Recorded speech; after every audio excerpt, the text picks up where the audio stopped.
Unit 2, Declaration of Independence. From Revolution to Independence.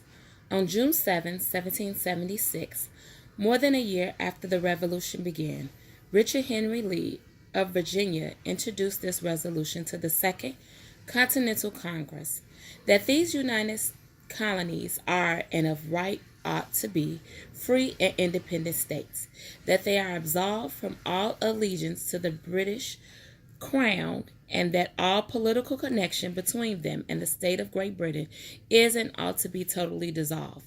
The resolution proposed independence for the American colonies. Following a spirited debate, the delegates agreed to the Lee resolution on July 2nd. A couple of days later, on July 4th, 1776, the Declaration of Independence was signed. It gave various reasons why the colonists wanted to be separated from England and announced the existence of a new nation. The Declaration was written by Thomas Jefferson and a committee from the Second Continental Congress. While the words were mostly Thomas Jefferson's, the ideas were centuries old.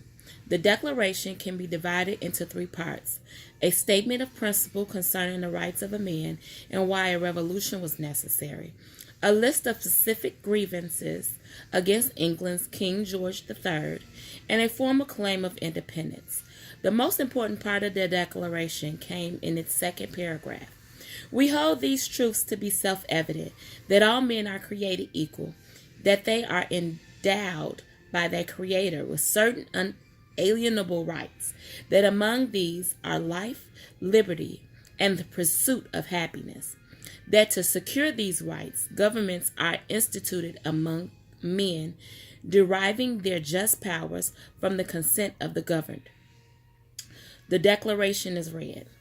On July 8, 1776, the Liberty Bell was rung in Philadelphia to call the people to the first public reading of the Declaration. For the safety of the signers, their names were not made public for 6 months. When they were revealed, many were seized by the British and thrown into prison, and their homes were burnt.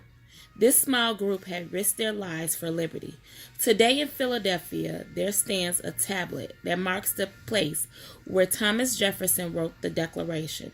After Congress had adopted the Declaration, John Dunlap printed copies of it. These prints are now called Dunlap broadsides.